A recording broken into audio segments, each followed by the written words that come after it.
Overlord Volume 3 Chapter 4. Before the Death Match. Part 1. After teleporting into the treasury, the first thing Ains saw was countless lights glittering in the air, like stars in the sky. The ceiling was so high that one would have to strain to see its heights, and its walls were so broad that they exceed the range of one's vision. The vast room they defined was filled with dazzling treasures. In the center of the room was a heaping pile of gold coins and gems, so immense that it resembled a mountain range. Even the amount which could be seen to be counted was but a tiny fraction of the actual sum. In addition, there were masterfully made works of art buried in the mountain of gold. A quick glance revealed a golden mug, a scepter encrusted with all manner of gemstones, a crystal pitcher, an animal pelt which emitted a platinum radiance, an exquisitely woven tapestry made with thread of gold, a pearl-colored ocarina, a fan made of rainbow-colored feathers, a mask made from animal hide, and many, many more. Needless to say, they were but the tip of the iceberg. There were hundreds more such articles buried within that gigantic heap of riches. As his followers beheld this literal mountain of treasure, Ains could hear whispered gasps of awe from them. It would seem the voices came from two people. 66%, huh? Ains looked behind him, at the three women waiting for orders. Albedo had shed her armor and changed back into her white dress. There was a look of genuine admiration on her beautiful face as she looked around her surroundings. A similar expression adorned the face of Yuri Alpha, the maid to whom he had given his ring upon returning to Nazarick. Only one of them was unlike the previous two. That person did not gasp in awe, but instead watched Ains in silence. Her face was a work of sculpted beauty. Only one of her eyes, which radiated a cool glow like a cut emerald, was visible, the other being covered up by an eye patch. Her strawberry blonde hair gleamed as it reflected the starlight which shone from the ceiling. She was a heteromorphic being, of the kind known as automatons. Her name was CZ2128 Delta, or Shizu for short. As a Pleiades battle maid, she was dressed similarly to Nabril and Yuri. However, the biggest difference in her outfit from the others was that all her accessories were done up in an urban camouflage pattern, while her skirt had a cute 1 yen sticker on it.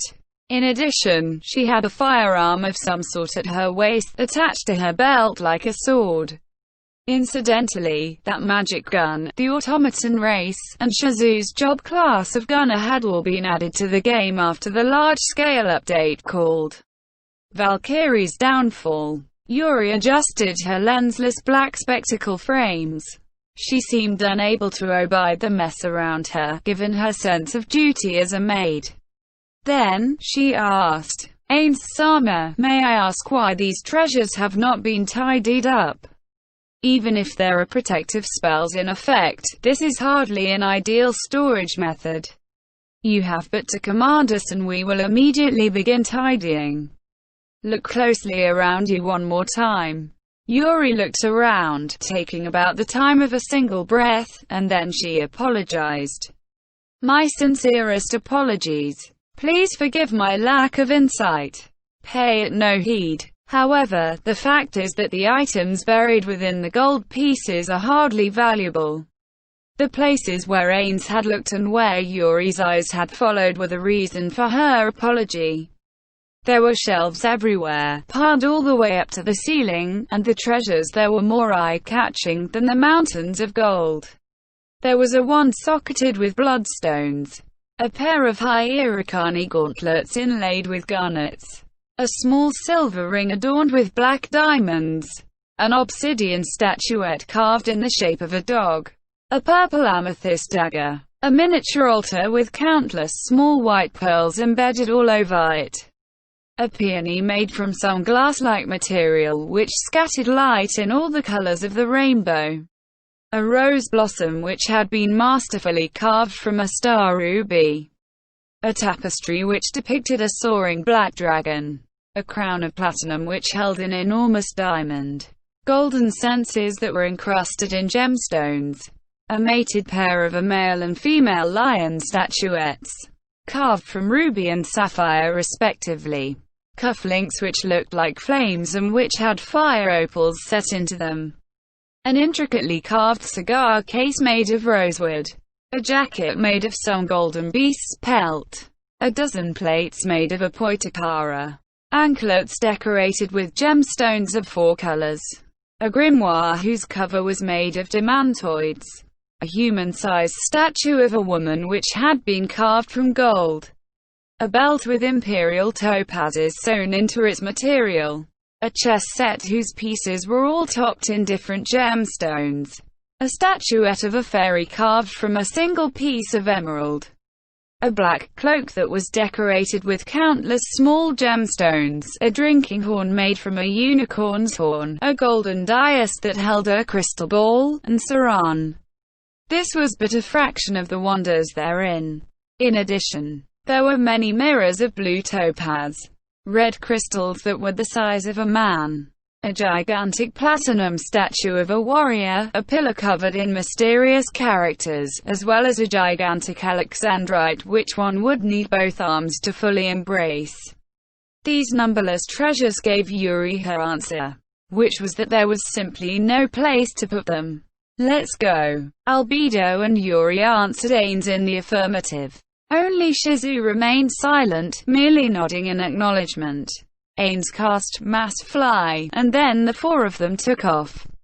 It was then that they realized that a faint purple poisonous gas hung in the air.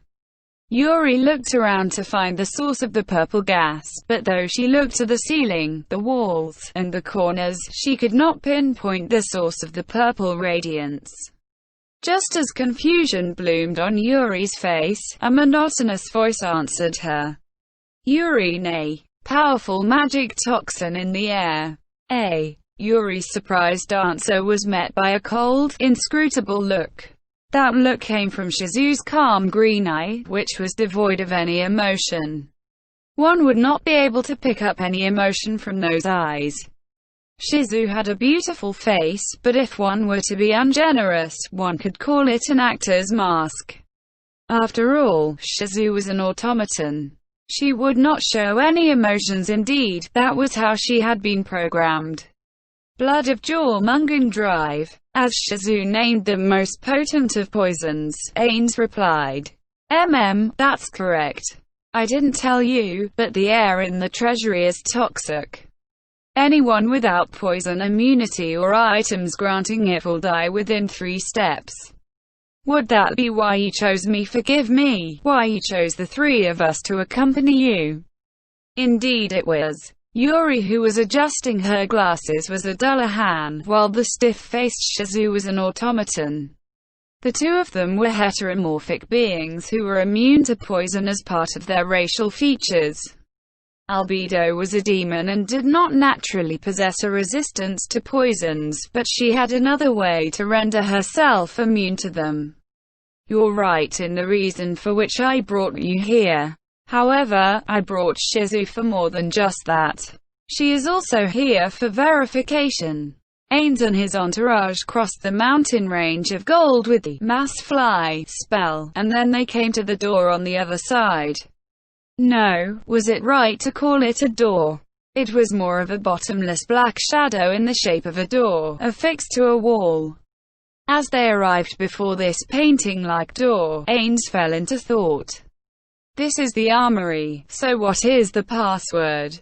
Ains-sama, if there is an armory, does this mean that there are other treasures stored in other locations? Does Albedo not know about the interior of the treasury? Ains had no idea why Albedo would have such doubts. However, it was understandable why she would not know about such things.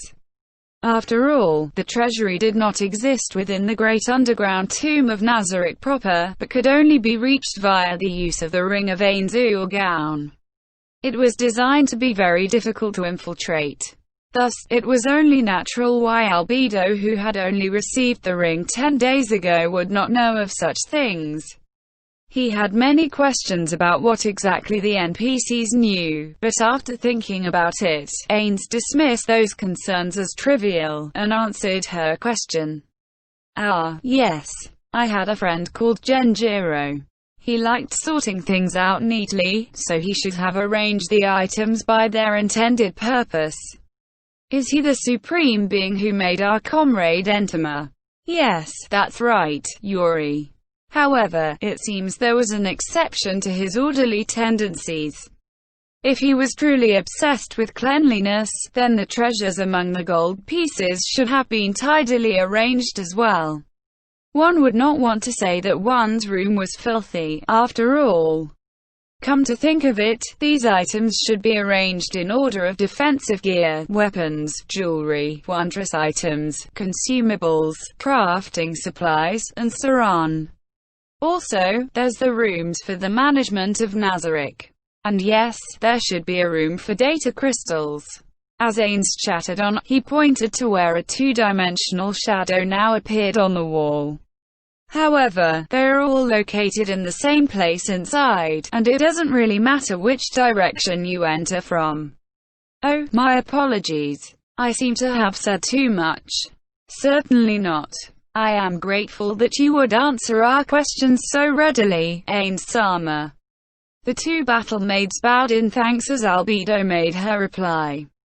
"We're almost out of time. What the hell am I doing? It seems like my mouth won't stop whenever I talk about the glories of Nazarick." Ains shrugged, and then looked to the shadow before him. This was a door which required a certain password to open. Perhaps one could force it open with magic or rogue skills, but Ains did not know spells like that, nor did he have such skills. Thus, he had to speak the password. I forgot it. That was only to be expected. There were so many such gimmicks in Nazarick that he would probably only be able to remember a password if it was one he used frequently. However, given that he did not come to the treasury often, he did not remember the password to this door. He had only come here when paying for the upkeep costs of Nazarick with the money he had earned, and that had been years ago. Since he could not remember the password, Ains spoke a master password. "All glory to Ains-Urgaon." In response, the jet-black door displayed a series of words. Ascendat iterra in colum, iterum q descendat in terram, a recipitum superiorum a inferiorum. TL note: this is an excerpt from the Emerald Tablet, aka the Tabula Smaragdina. Tabula Smaragdina-san really was a perfectionist. Albedo reacted to those words which Ains could not help but mention. Ains thought of one of the people who had designed the tricks and traps used by Ains-Urgaon.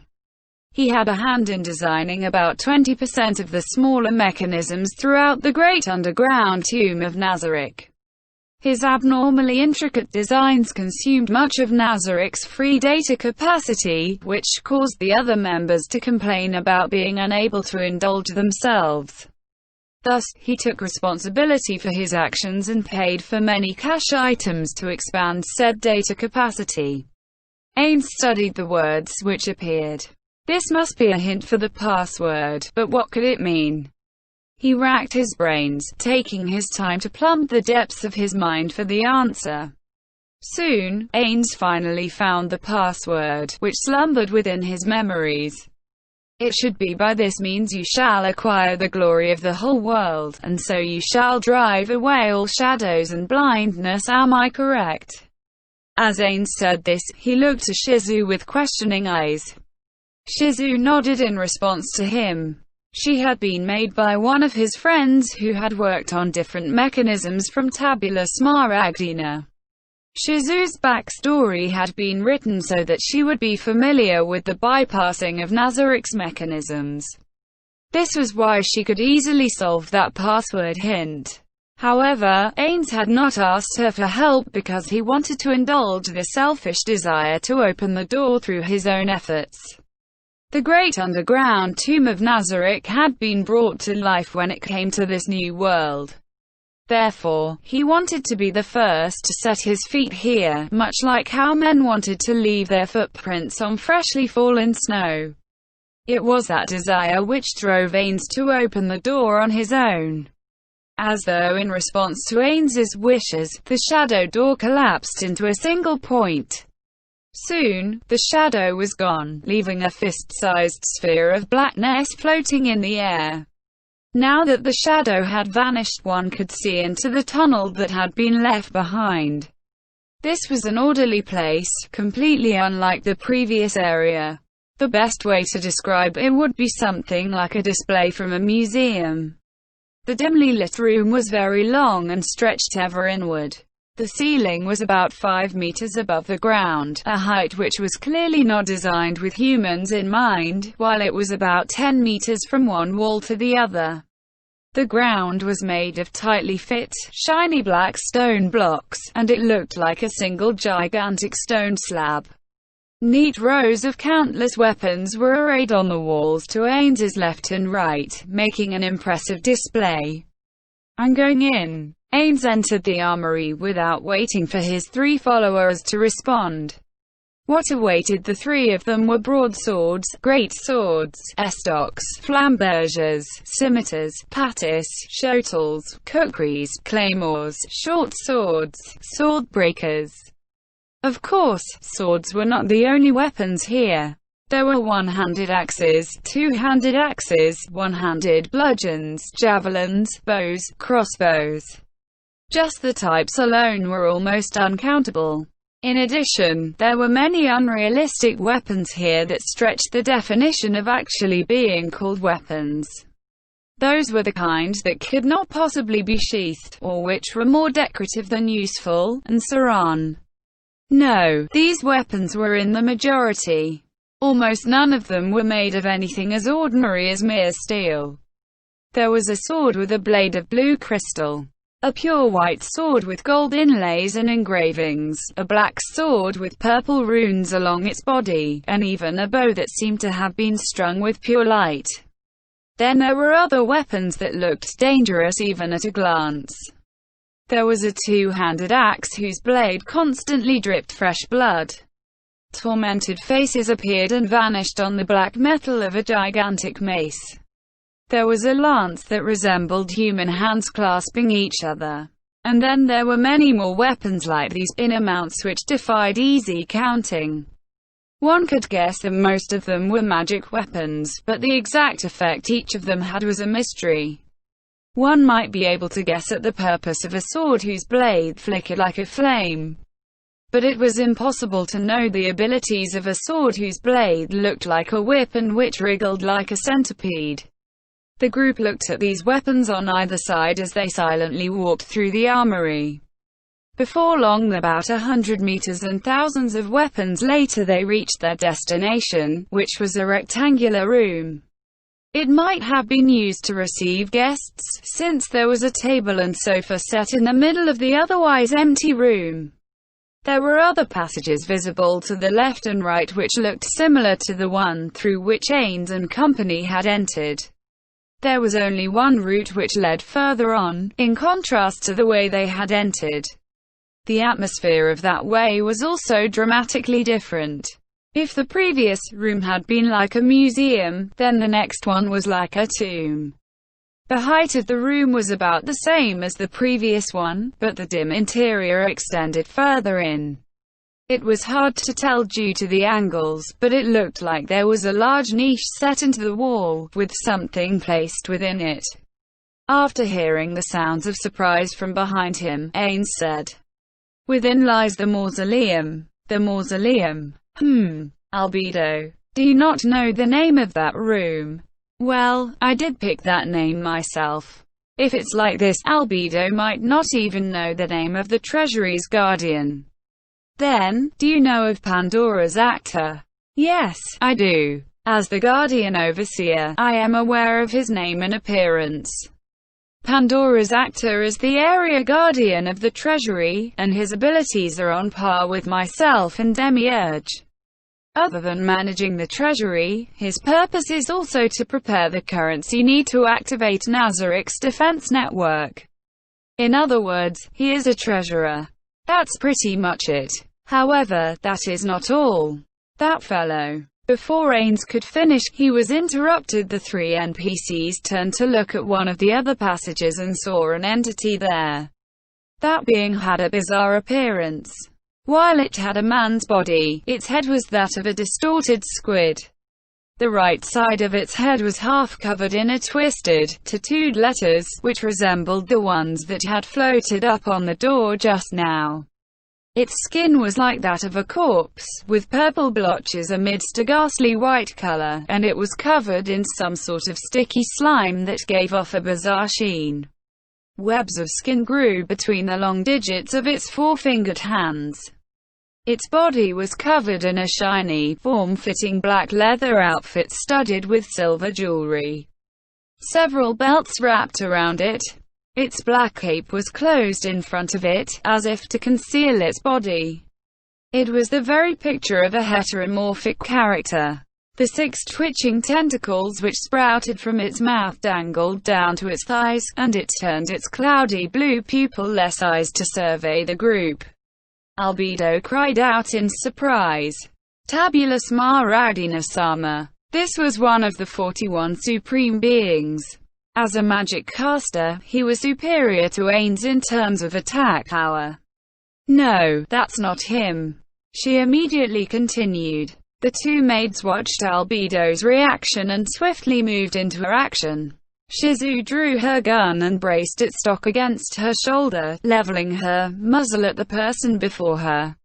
Yuri clenched her fists in front of her chest, and punched her gauntlets together, which made a sound like a ringing gong. Then, she slid next to Albedo's side, in front of Ains and Shizu. Ains was a magic caster while Shizu was a gunner, neither of whom did well in close combat. Thus, this was the ideal position for her to be in order to cover for them. Who are you? Even if you disguise yourself and your presence as a supreme being, I would not mistake my own master for anyone else. The mysterious being who looked like Tabula Smaragdina merely inclined its head at Albedo's question, but did not make any reply. Really now? Kill it.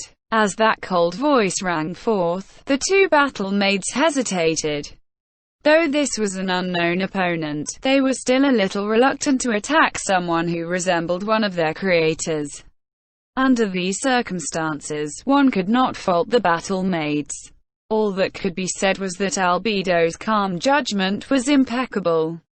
Their top priority was the safety of their ward, Ains. Albedo clicked her tongue as the other two failed to act. Just as she was about to charge, a distinctly unhappy Ains said, "That's enough. Return to your true form, Pandora's actor." Tabula Smaragdina's body distorted. In the space of a heartbeat, another heteromorphic being stood where the imposter Tabula Smaragdina had been, though it was something else entirely. Its face was flat, with no nose or other facial features. Its mouth and eyes were replaced by 3 empty holes. There were no eyeballs, teeth, or a tongue. Just 3 black holes which looked like they had been drawn on by a child with a black marker. The pink, egg-like head was smooth and shiny, without a single hair to mar its surface. This strange character and Nabril were both doppelgangers. His name was Pandora's actor, and he was a level 100 NPC personally designed by Ains and placed in charge of the treasury. His talents lay in disguise, and he could copy 45 separate forms and even their abilities, though only at 80% of the original's potency. His hat bore the crest of Ain's gown, while the uniform he wore was very similar to the uniforms used by neo-Nazi elite guards during the Euro-Archaeology Wars 20 years ago. After forcefully clicking his heels together, he raised his right hand to his cap in a grossly overacted salute. "I bid you a fond welcome, my creator, Manga-sama. You seem quite lively." "Indeed. I burst with energy every day. Speaking of which, may I know the purpose for which you have come?" And to think you would have in your train these fair maidens, the Guardian Overseer and the Pleiades battlemates. Yuri and Albedo returned to their positions behind Ains after the Area Guardian revealed himself, although the three of them had different looks on their faces. Yuri, who took pride in her position as one of the Pleiades, adjusted her glasses and seemed displeased at being called a fair maiden. Quote, she looked as though she wanted to say something, though ultimately she did not. Albedo, who stood beside Ains, seemed to be jealous of the fact that Pandora's actor had been created by Ains and pursed her lips where Ains could not see her. Shizu, on the other hand, showed no change in her expression and simply returned her weapon to its place. We will be going into the innermost vaults to retrieve world-class items. Of what do you speak? Has the time come to unleash the power? Pandora's actor put on an exaggerated look of shock. This act made Ains furrow his non-existent eyebrows. His clothes were one thing, but why did he have to overreact to everything? No, Ains knew the answer to that. Ains was the creator of Pandora's actor. In other words, his every move and gesture existed because Ains thought they were stylish. Thus, he had happily worked them into the character design. Ugh, this is really... In the past, he had thought of military uniforms as being very cool, and he believed that actors ought to be dramatic, but watching someone as intelligent like him make such showy motions was... Ooh, how lame. Those quiet words slipped free of Ains's heart, so softly that nobody heard. This was his black history. His living, breathing black history, Pandora's actor. If anyone else in the guild were around to witness this NPC's conversion into an actual person, they would probably be rolling around on the floor, laughing out loud. Well, that was how he felt. He was not pointing fingers at anyone. Forget it, I need to pull myself together. As one of the undead, I don't have time to be shaken by such psychological blows. Ains quietly said to himself as he calmed himself down. You're right. Intent to withdraw, greed and generosity, Hygeus chalice, billion blades, and depiction of mountains in rivers. And what of the other two? Leave them. They're one-use items. The fact that they're so powerful means you have to think about the right time and place to use them. Then, there's also the matter of how to recover the items to use them again. Indeed, it is so. For these legendary treasures, so mighty and potent that they are worthy of being called trump cards, which can make the impossible possible, or even change the face of the entire world. Pandora's actor, I'd like to test your knowledge. There are 200 world-class items, but how many of them are you familiar with? Forgive me, Manga-sama, but I only know of 11 of them. Ains nodded in acknowledgement. Those were the world-class items which Ains Ulgaun possessed. He did not know that there was one more, Atlas, which had been stolen from them. In other words, he had learned that the NPC's knowledge was affected by their settings, but they could ignore any contradictions in their backstories. Ains had observed the NPCs for several days now. He had learned that the NPCs seemed to take after his former guildmates in the parts of their personalities which were not covered by their character details, as well as in the interpersonal relationships with other NPCs. For instance, the relationship between Shaltier and Aura, or that between Demiurge and Sebas. Ains smiled, though his expression did not change. So basically, they're like everyone's children. It felt like his friends from the past were by his side once more. It gladdened Ains's heart, but at the same time he felt terribly alone. Ains shook his head to disperse his hurt feelings. Is that so, Pandora's actor? I seem to have asked you a pointless question. Certainly not. I must tender my sincerest apologies for my lack of knowledge. With that, he bowed. Every move he made was exaggerated to the point of being ridiculous. Never mind. I will be heading to the mausoleum soon.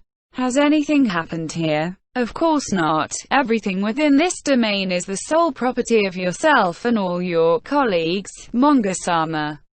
How could anything happen? With a theatrical flourish, he gestured all around him.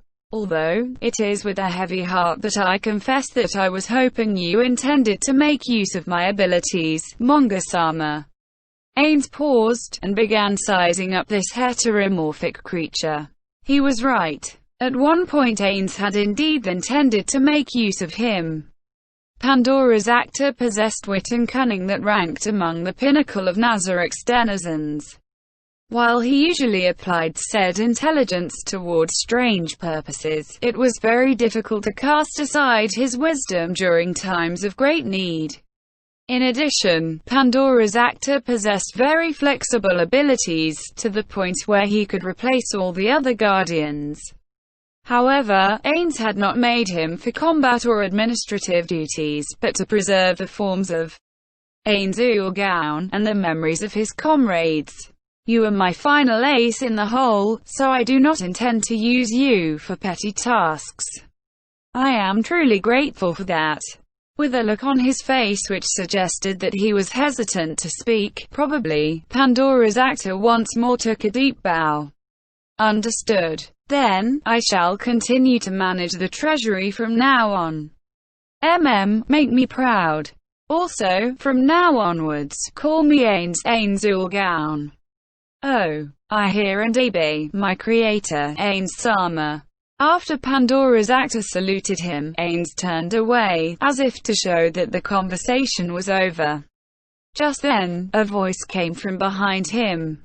However, Ains-sama, though this might offend you, I submit that since a situation has arisen that requires the use of world-class items, it might be better for you to permit me to leave the treasury and move around on other floors. He had a point there. Pandora's actor was a treasure, but it would be foolish to lose more important treasures because all he did was display him rather than use him. Now was the time to deploy of him, given that this was an emergency situation, and he also had to move the treasury's gold to the throne room.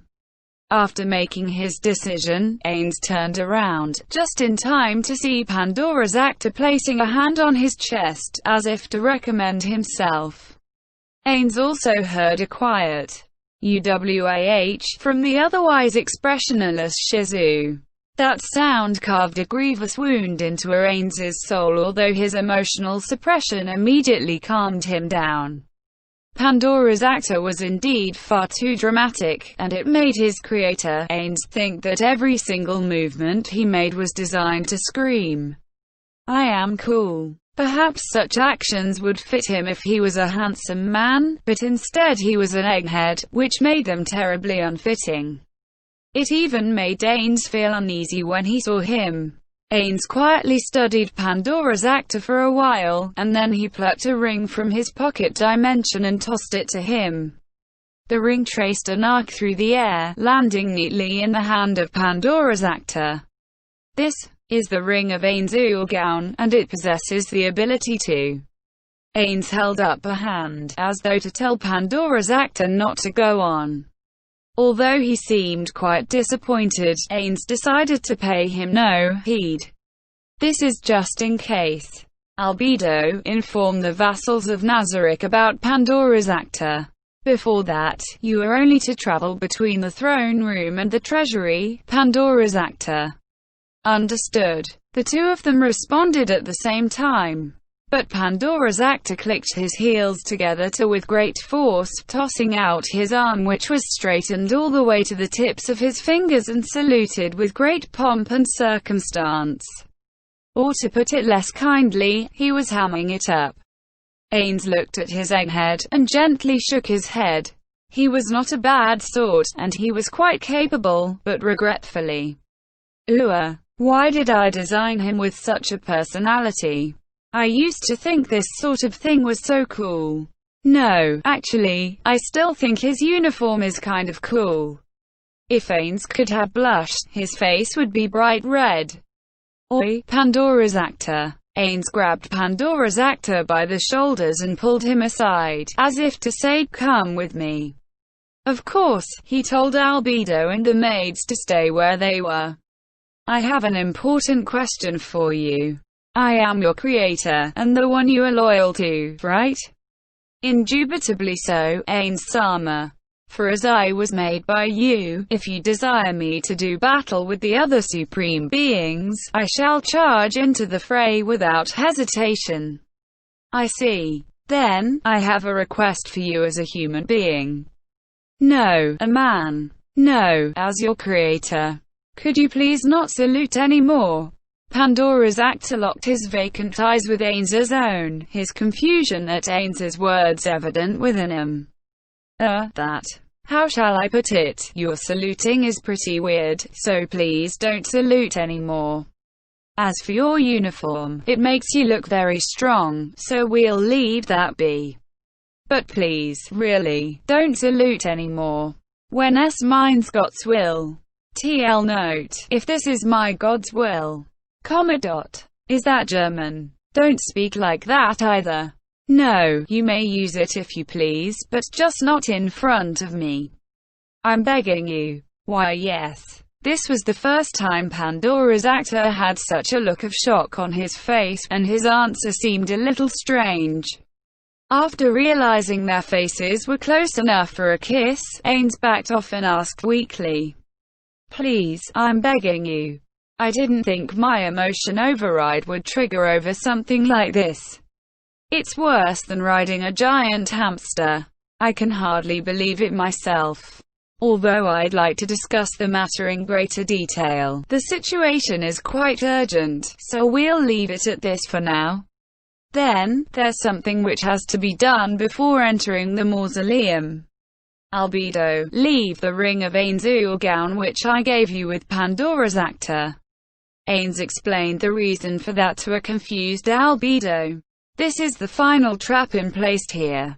The avatar is within a program to attack anyone with a ring, even if that person is you or me. I see. Intruders would use the ring to get here. Thus, they would trigger that final trap. Evil, don't you think? Of course not. Albedo reluctantly plucked the ring from her left ring finger, folding it into a silk handkerchief before handing it to Pandora's actor. As he saw this, Ains removed his ring as well, and placed it into a box that he had produced from thin air. Ah! Ains exclaimed. He seemed to have thought of something. He placed the ring with the box which contained all the other rings that he had not yet decided to gift to people.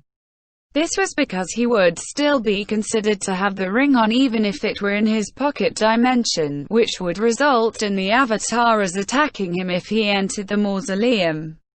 Albedo-sama, could you please let go? As he heard that vaguely annoyed voice, Ains turned to see Albedo and Pandora's actor playing tug-of-war with the silk handkerchief. My precious. Ains-sama said so, didn't he? If you wear the ring, you'll be attacked. It's just taking it off for a while. What are you saying? This is the ring which Ains-sama gave me. How could I? Albedo, there's no time for this. If you're unwilling to leave it with him, then I shall. My apologies, I'm ready now. Albedo suddenly let go, making Pandora's actor lose his balance and stumble back with a cry. Is that so? Then enter. Pandora's actor, you will direct Yuri and Shizu to move some of the treasure to the throne room. Though it might be troublesome, be considerate of Albedo and do not use her ring. Instead, use the one I gave you. Thank you very much, Ains-sama. I cannot bear the thought of others using the ring that you personally gifted to me. But of course, since this is an emergency, it is not that I am truly unwilling. I just wish to let you know how much I value that ring, Ains-sama, although I am sure that you already know that even without the need for me to. Understood. Then, who shall stay here and receive Ains-sama when he returns? A look that ill-fitted and elegant beauty crossed Albedo's face as Pandora's actor interrupted her self-promotion. Ains decided to look away from Albedo in that state, so as not to mar the image of the beautiful maiden in his mind. We should be some time. I will notify you with the message, and you can return to us then. After all, we cannot leave this place without a ring. Understood. Ains and Albedo entered the mausoleum, under the eyes of Pandora's actor and the two maids. This dimly lit place was deathly silent, and it seemed like a suitable place for the spirits of the departed to rest. Ains felt somewhat guilty about breaking the silence here, but nevertheless, he opened his mouth and asked the person traveling beside him. That's right, Albedo, what do you know about world-class items? From what I can tell, they are the most valuable treasures that the Supreme Beings have collected. They are deeply cherished and one of them is in my possession. But that is all. I see. Then, on some other day, I shall commit what I know about the world-class items to paper. It will be safer to let more people know about that information. Before that, however, I shall inform you about these dangerous items. Ains began talking about them as he walked. World-class items. These items were closely linked to the game world of Yggdrasil. The world tree Yggdrasil had countless leaves, but then a gigantic monster appeared which devoured these leaves, causing them to fall one after the other, until only 9 were left. These 9 leaves were the previous incarnations of the 9 worlds: Asgard, Alfheim, Vanaheim, Nidavellir, Midgard, Jotunheim, Nilheim, Helheim, and Muspelheim. However, that leaf-eating monster continued its advance on those 9 remaining leaves. This was the backstory upon which the players adventured into unknown worlds in order to protect their own world. What did those world-class items represent? They were equivalent to those other leaves. In other words, a single world-class item represented a world. Thus, the basic design principle of world-class items was that they possessed enormous power, and indeed, many world-class items were extremely powerful. Many players had even expressed the opinion that these items were too imbalanced, but the developers simply replied, "The possibilities of the world are not that small," and showed no intention of changing these balance breakers. The developers seemed to have a soft spot for the word world, and so any class or monster with world in its name was usually much stronger than normal. To the developers, the incredibly powerful last boss of the main campaign storyline, known as the World Eater, was the signature world-class enemy. In addition, only the winners of a tournament held in each world could become a world champion. Just as Ains got to that part, the two of them arrived at 2 neatly flanking rows of niches, each filled with a statue dressed in battle gear. This place resembled the Lemegeton, down to its magic arrays and the mood in the air. However, while the demons of the Lemegeton were not armed, all the statues here sported incredibly powerful gear, and their potency rivaled Ains's primary battle equipment. Ain's armor. Are these statues made in imitation of the Supreme Beings? So you noticed. That's right, the avatars are statues made in the image of my former comrades. Still, while you can tell they're very strong, they look ugly, don't they? I don't think I managed to capture even 10% of their coolness. As one who was created by the Supreme Beings, there is no way I could not notice. Is that so? Yes, just so. However, Ain's armor, from the name of this place, and these statues, could it be that the other Supreme Beings have passed away? That is not exactly correct. No, perhaps that was the right answer. Ains halted in his tracks, and quietly looked over the statues as that thought ran through his head. Albedo had no idea what to make of Ains's silence, and a look of unease spread over her face. No man could possibly be unmoved by a sad look on a world-class beauty like her. In addition, she was the loving handiwork of one of his past comrades. Though Ains was undead, his heart still filled up with guilt and anxiety. However, Ains had never had a girlfriend, or even friends in real life, so he had no idea what he could say to comfort her or show sympathy. Panicking, Ains looked desperately around, trying to think of something to say. Just then, Ains noticed something, and he reflexively spoke. You see, those 4 empty spaces. After making sure that Albedo's eyes were turned in that direction, Ains explained why there were no statues in there. I shall put my own avatar in one of these niches. Of course not. The fact was, Ains was the one who had built in place the avatars. Because of that, if Ains left the game, there would be nobody to put Ains's avatar there for him, given that nobody else remained in the guild. His guild members had said, "You can have them," and then left the game after transferring their equipment and cash items to him. Ains had then used cash items of his own to make these golems, in order to put their equipment to use, and to serve as a memorial for his friends who had left the game. This was also why the avatars looked so ugly. When making Pandora's actor, Ains had the visual data of his guild members on hand, but Ains did not possess the ability or skills needed to make a character which could look like the guild members from scratch. Thus, he used purchased visual data and installed it into a golem's body. The result was these nightmarish monsters, whose limbs were too long or too short, or whose heads were overly enlarged. However, that mismatched hideousness lent him a sinister air and induced intense unease in people. Therefore, from the point of view of making a set of final guardians, Ains considered them to have turned out surprisingly well. How should I say this? They look like puppets I made when I was a kid. It's kind of embarrassing. Besides embarrassment, however, there was another emotion which Ains felt. That was loneliness. When his comrades left the game one after the other, Ains made the avatars to store their equipment. Those friends of his who had not left the game had once asked him why he had made the avatars, and this was how he had answered. He might need to use them as a final defensive line of guardians. However, as the number of members steadily decreased, the motivation behind the creation of the avatars was simply because he was lonely. After all, he had fewer and fewer friends who could play the game with him.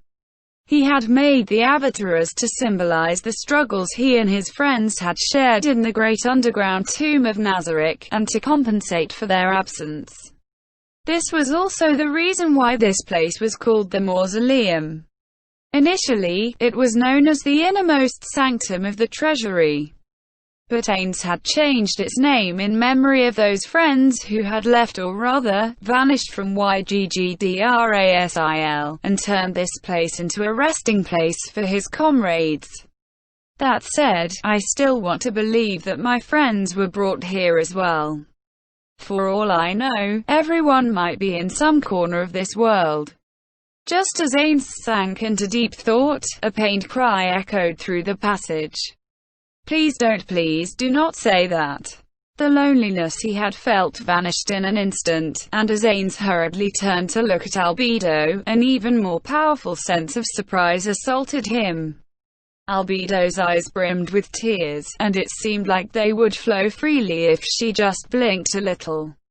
Ains-sama. Our merciful, compassionate Master Ains-sama, the only one of the Supreme Beings who stayed with us to the end, the one to whom we owe our ultimate loyalty, please do not say that. It is my sincerest wish that you will be our Lord and Master for all eternity. Albedo fell to her knees before Ains. Her voice was choked as she hoarsely repeated, "Please, please." Quote, it sounded like a prayer and a cry of pain, as though she were coughing up blood at the same time. Ains had never seen anyone plead so earnestly in the course of his entire life. He had not expected his jest to have such an effect on Albedo, and Ains was filled with guilt as he reached down to help up the kneeling Albedo. Forgive me. Had he not once thought that his own friends had abandoned him? Had he not felt despair every day he was alone in the Great Underground Tomb of Nazarick, because nobody else was around? Had he not felt anger from that loneliness? Knowing this misery and bitterness, why had he not understood Albedo's feelings? Why had he subjected Albedo to this pain? After helping her up, Ains saw that Albedo's face was streaked with tears, and her eyes were still moist. Ains produced a handkerchief, and clumsily tried to wipe away her tears. He wanted to apologize again, but in the end he said nothing, for want of suitable words. He lacked experience with interpersonal relationships, and did not know how to comfort her and stop her tears. At her wit's end, the sniffling Albedo pleaded with Ains. Ains-sama, please promise me you will not abandon us and leave. I'm sorry, but... Ains could not continue after the but. Quote. That was because she had thought of something, but Albedo seemed to have assumed his silence was due to another reason. Why can't you promise me that? Were you planning on abandoning us as well?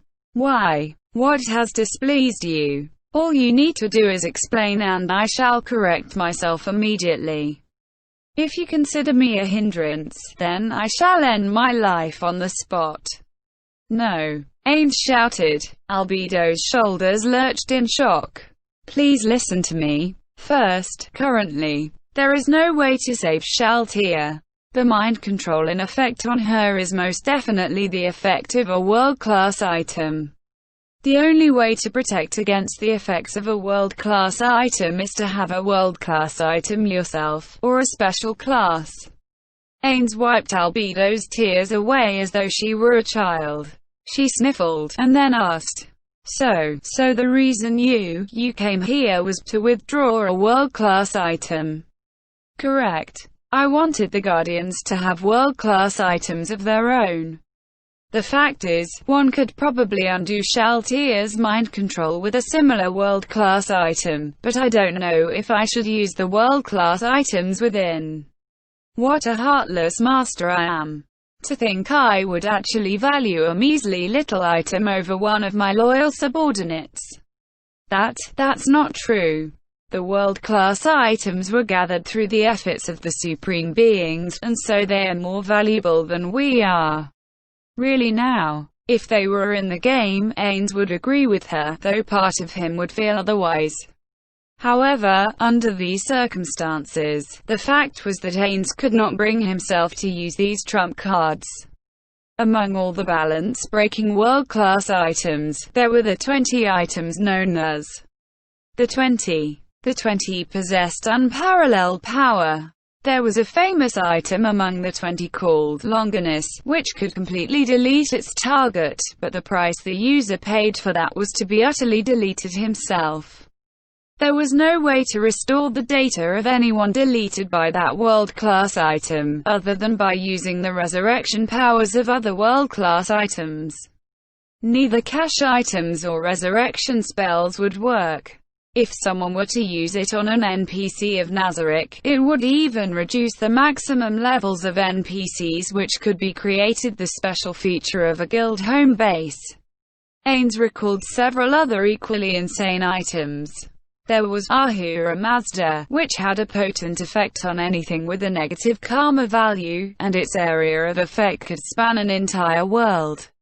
There was 5-element progression, which could request the YGGDRASIL developers to change part of the magic system. There was also Ouroboros, which could request a more far-reaching change to the system than 5-element progression. Then, there was the most powerful world-class item, World Savior. Normally, it only had the power of an ordinary club, but it could grow in strength without limit. A single enemy with this item could conquer the whole of Nazarick, even at the height of its power with all its members present.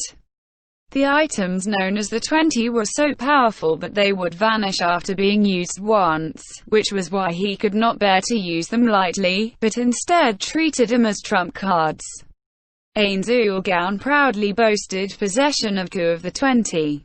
They would only be used against enemies of incredible power, because only items of matching power could rival them. In addition, it was one thing if they simply vanished after use. However, what if they fell into someone else's hands after vanishing? What if they fell into the hands of Nazarik's enemies? Nazarik was protected by world-class items, so the interior should not be affected, but if things went poorly, the enemy might be able to lay siege to the entrance. Therefore, he had to find some other way to save Shaltir, without using world-class items. Albedo, I am grateful for your words. I shall now tell you the reason why I was silent just now. His body still felt like the human it had once been. Ains took a deep breath, like he had while he was alive, because he knew how important the words that came next would be. I intend to challenge Shaltir to a one-on-one battle. Therefore, I am unsure if I can return alive. I understand that we must do battle with Shaltir, because leaving Herbie is the worst possible option. Ains nodded in his heart. He did not know why the enemy had not given Shaltir any orders, but once they did, the situation would become dire, because everything about Nazarik might end up being exposed. Still, why must it be a one-on-one fight? Can we not win by numbers? Are we unable to help you? As he wiped away Albedo's freshly shed tears, Ains answered, It is not that, Albedo. I trust you. It's just that. Well, there are 3 reasons.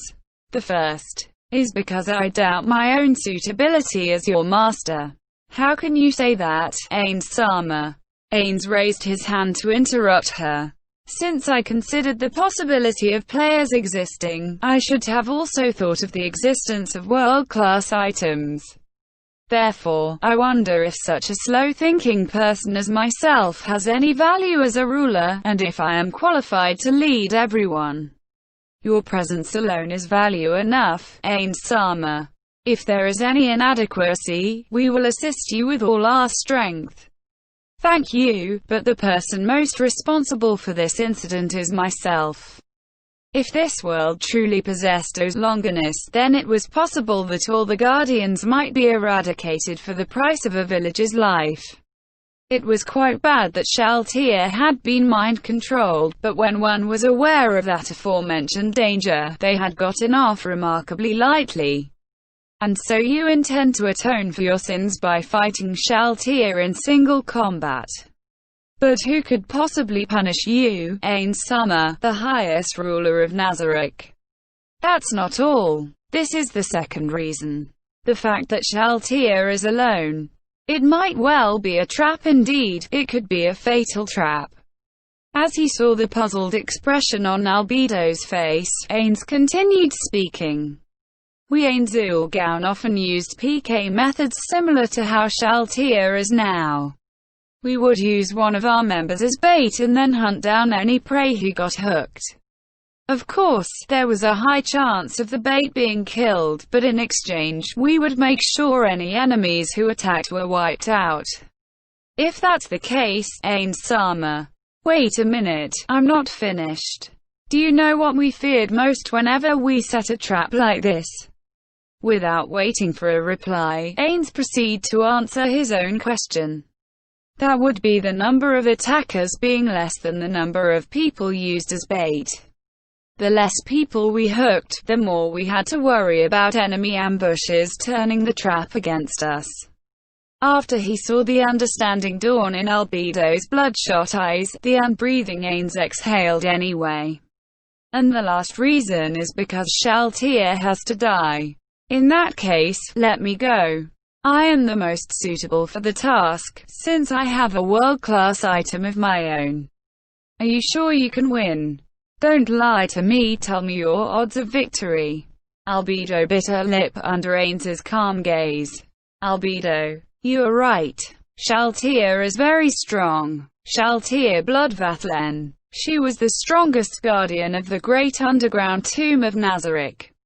Not even Albedo, no, nobody among the other level 100 NPCs was capable of facing her. Because of that, I must be the one. I am the only one who can challenge Shaltir in a one-on-one fight and win. Well, about that. Perhaps you could defeat her in your full equipment, but... Ains sported a full set of divine class items and all sorts of cash items, while Shaltir only had a single divine class item, her Spewet Lance. Ains had a massive advantage in terms of equipment quality. However, what Albedo had left unsaid was the reason why Ains's chances of victory were slim. Ains was fully aware of that reason as well. It was because Shaltir Bloodvathlen was the nemesis of Ains Urgaon. Ains role-played an undead magician, and his character build focused on necromancer-type classes. In other words, his character had been built for entertainment. Shaltir, on the other hand, had been made with an optimized build.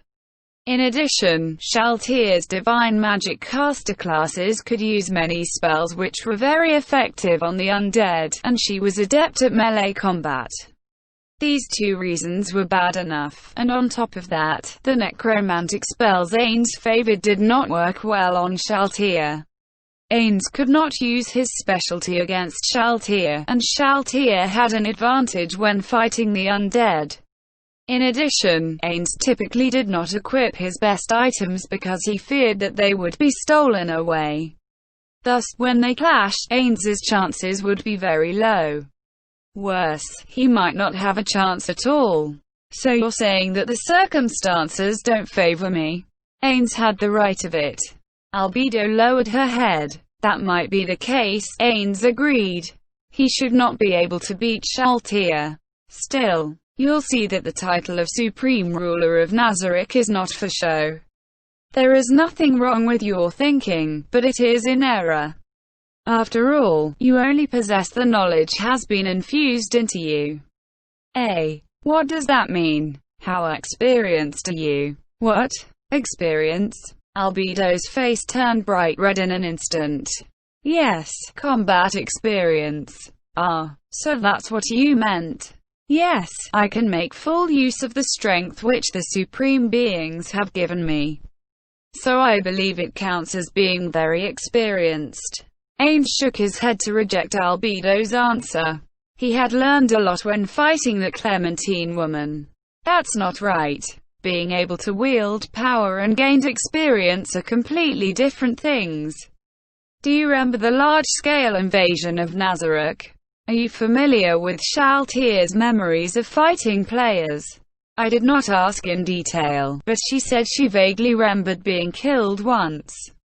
Besides that, Albedo shook her head to indicate that she did not. Typically, she and I were the ones who handled lone intruders. That stinginess helped quite a lot. That being the case, I should be the one who goes, since I have the highest chances of winning. Ains smiled coldly. Naturally, his face did not move. However, Albedo seemed to have felt the smile of her absolute ruler, and her cheeks turned pink, as though looking upon the man that she adored. Ains made his challenge to a person who was not here. When I was the guildmaster of Ains Urgaon, my chances of victory in PvP combat were quite high. Granted, I lost to people who had flawless builds, but how could I be defeated by someone who only relies on high stats? More importantly, I had a close friendship with Peroncino. This is what they mean by, the battle's over before it's begun. Shaltir, Ains-sama, I will no longer try to stop you. However, I want you to promise me that you will return here safely. Ains studied Albedo quietly, and then slowly nodded. I promise you that I will defeat Shaltir and return to this place.